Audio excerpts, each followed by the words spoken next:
He's dropping a sick beat right now. Hello. Right. Hi. Today we are here with Gazelle and Alexandria. Yeah, the girls. Today we're going to be talking about our basic emergency kit. These are some items that we highly recommend when you first get them because God forbid anything happens. You're left scrambling, trying to figure out who has it or Amazon, and that takes a few days for shipping. So you want to have these things all ready so that way you're prepared for anything that comes up. Little background for credibility purposes. Yeah. We worked at a guinea pig rescue and we worked with like hundreds of guinea pigs. We had access to a vet, so we were able to ask a lot of questions that we had, and we gave a lot of medication. We're gonna let Gazelle choose the first item to talk about. She's choosing gas drops. Gas drops! Okay. Gas drops are very important in our opinion. Of course, we are not vets. This is all stuff we've come to learn through our experience working in rescue. Things that have worked for us that we've seen actually work. I have a guinea pig that has chronic bloat. It'll just randomly pop up. So I like to have this on hand. You can get it at the grocery store or a pharmacy. It is Little Remedies baby drops, and the active ingredient, I can never say this right, is simethicone. Put it across the screen. What we have done as far as dosing, with guidance from a vet, we have seen that 0.5 ml is a good... She pooping again? Yeah. It depends on their weight and how big they are. There's articles online that you can reference. There's one. You can put their weight in and it gives you the correct dosage for each medication. So next, what I think is absolutely crucial that is harder to get your hands on and you want to have it as backup in case anything goes wrong is recovery food. That is a powdered food that you can syringe feed them to kind of help their gut if they stop eating, they stop pooping. Basically, everything, this will always help. Even with bloat, it's just always good because if their gut stops, then you have a serious issue that may be fatal. If you can't get your hands on it in an absolute emergency situation, I would highly recommend taking their pellets, crushing it, mixing it with water, and syringe feeding that. We mentioned Sherwood with the recovery food. I don't know what they put in their stuff, but it's amazing. I just highly recommend them. This is their cranberry tablets. This helps with any sort of sludge or any sort of urine issue that they may have. The active ingredient is an anti-inflammatory and cranberry, and that helps clear any sort of bacteria in their bladder that could eventually turn into bladder stones. I think it's good if you do have males to have this on hand, even females. Males can't pass bladder stones, so it's very important to kind of keep your eye. If you see sludge, which is a white consistency, you'll see it be thicker, powdery. That's what you want to look out for. Now we're going to talk about eye stuff. Terramycin and Optics Care. Optics Care is just a lubricant. This is good if you have a guinea pig with dry eyes, or if you have like a hay poke and you want to get the hay out, you can use this to kind of lube up the eye. And that helps move the hay forward to get it out. The terramycin is more so an antibiotic. Yeah, so if you are able to safely get the hay out on your own, you want to make sure that you are putting terramycin in twice a day, directly on the eyeball to avoid any infection. You can also get this on Amazon. If you aren't able to get your hands on terramycin, a lot of people have been using vetmycin, which works just as well. With the amount of guinea pigs that we have experience with, one of the biggest things was fungal feet. A lot of guinea pigs came through with fungal feet, and you really want to be on top of that because that can in turn turn into, what is it called? Bumblefoot. And that's really serious. Yes. I mean, that could be fatal. So any over-the-counter antifungal cream, these are just the ones we happen to have. I feel like this one is harsher, so if you want something maybe a little bit more serious. Yeah, for more like serious cases. So with fungal feet, they'll look like they'll have red, like kind of like sore. Bright red, not like the pink paw pads. A lot of times more severe fungal feet will have cracking, yeah, it'll kind of look like flaky, dry skin. That will lead us into ringworm. We might be up in arms with some people on this one. We do have Antifungal Shampoo. It's an antifungal shampoo. There's going to be a lot of controversy. We've had a vet tell us you should do it every 3 days until it clears up, along with the cream. Personally, I think for a lot of simple cases, we would do it the initial time and just finish the treatment off with the creams. Right. And then maybe one other regular bath after, just to get all the grime and stuff off.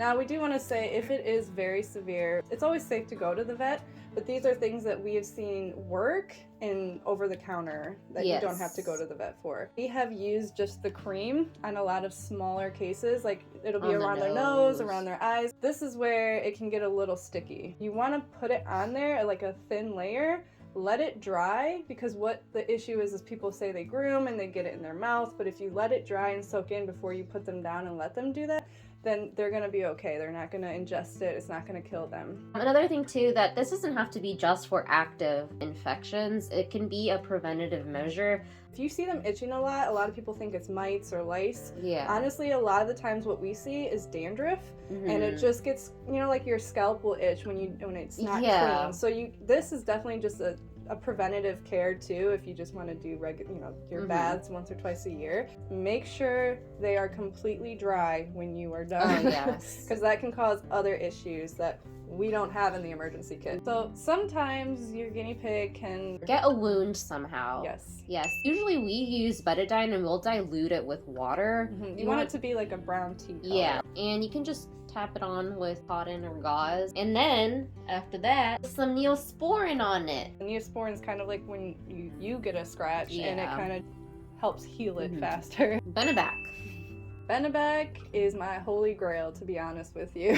In combination with the gas straps and the recovery food. You can get this on Amazon as well, or even the local pet stores. This stuff is a probiotic. It's very good to have if they're on antibiotics. They have bloat, or if they just have like a chronic gut issue. It super duper helps. This stuff, chef's kiss. They love it. You put it in their mouth and they just tug it, and they just they want the whole stick. On the topic of gut health, there's also charcoal capsules. In our experience, have given this to pigs who had a lot of diarrhea. So you obviously want to rule out parasites and things with a vet, especially if you have a new pig. You want to get the tablets that you can open up. It has a powder inside. In a bowl, you want to put 1 capsule and then put 6 milliliters of water. Yes. And that should be enough for 6 syringes, like once a day. Vitamin C. This is the Child's Life vitamin C liquid. I think this is the best one if you're going to do like a supplement. Typically, guinea pigs should be getting enough vitamin C from their veggies if they're being fed a proper diet and if they're eating everything. But sometimes they do need a little bit extra help, especially if they're going through an illness or if they're old or if they have teeth issues.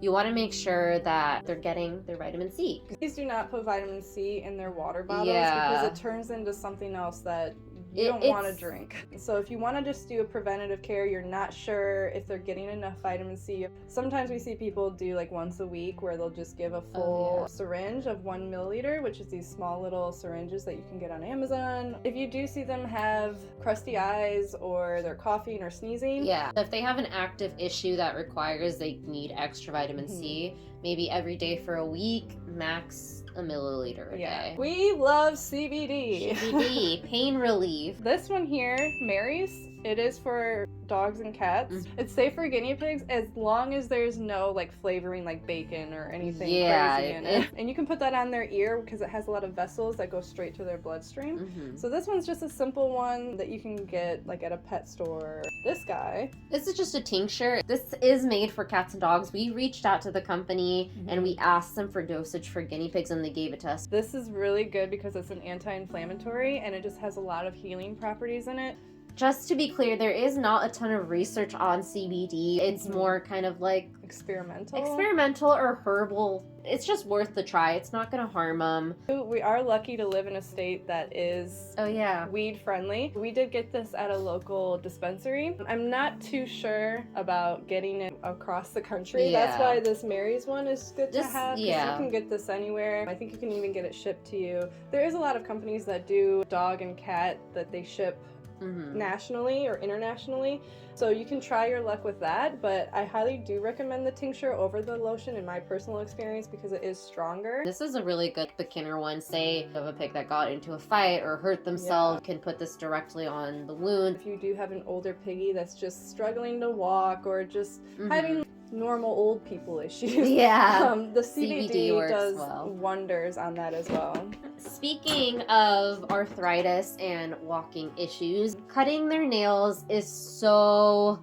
important. I know it's scary because you don't want to hurt them and make them bleed. If they do curl under, it could cause them to walk different. Yeah, and it can cause arthritis. Yes. People are so scared to pick up their guinea pigs or to do that because they think they're going to hurt them. But you can get like septic powder and use that when, say you nip it. It's just going to be a quick little pain. It's not going to cause them any sort of issues long term. You obviously want to avoid it. You know, accidents do happen. And it's okay. It's okay. Last but not least, kitchen scale. Yes. So we weigh in grams. You want to monitor their weight for like a bunch of issues. If they're having gut issues, if they're having pain issues, if they're having upper respiratory issues. Guinea pigs are really good at hiding their pain. They are prey animals and they will hide it from their predator, so they're not going to show you. And this guy will show you. If you do like weekly or bi-weekly or even monthly weigh-ins, you're going to see, kind of monitor if they're dropping significantly in weight. That means there's something wrong that you need to take them to the vet for. If you can't pick up on any sort of other issues and they're just significantly dropping weight, and say you have a lot of guinea pigs, you can't keep up with how much they're eating. Sometimes you see that when they're like bullying or trying to be the dominant one in the cage, you're not seeing that they're not eating as much. How do you know if you need to use all this stuff if you're not feeling your guinea pig, right? So it's really important that you're interacting with them, getting used to picking them up and having them get used to you. So if there is an emergency or something going wrong, you catch it as soon as possible. The more often that you handle them, you build like a bond with them so you know they're normal and when they're not normal. I would say too, as soon as you get a guinea pig, it would be really beneficial to kind of feel them up, if you will. Check their ears, check their stomach, check their legs, check their toes, their feet, everything around them, so that way when you are handling them regularly and you feel something not right that is not their normal, that you can figure out the next move and figure out how to help them and fix them. Some signs that you can look for sicknesses is crusty eyes, runny nose, anything that you would have as a cold, you don't want to see in a guinea pig. You don't want to see sneezing. You can see coughing that I would say is not normal, but there is occasions where like they drink the water too fast. If they're chronically coughing, then that's when you have a serious issue. Other things that you can see is if they don't move around much, they're hiding, they're puffed up and looking like they're in serious pain. Another serious thing to look for is if they're not pooping. If they are not pooping, you have a very big problem on your hands. This emergency kit, I tell you, like as soon as I see something, I'm like throwing everything out. I'm like, what can I do? You keep trying things because sometimes you don't have an exotic vet nearby. Things can happen in the blink of an eye with guinea pigs, and you just really want to be on top of it. Yeah, so we're not saying don't go to a vet by all means. Yes, always please trust your go vet. To the vet. Yes. But this is still something to have. Exotic vets, they are not always around, especially when it's 3 a.m. and your pig is having issues and you don't have access to one. That is what we have in our emergency kit after working with several and hundreds of guinea pigs and what we've seen work just for us. Let us know if you have anything else in your emergency kit that you think is useful, or if you have any questions about anything or any criticism.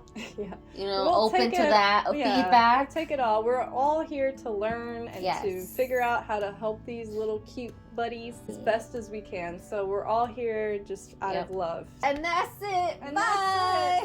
That's it. Peace. Can we talk about, it's almost veggie time?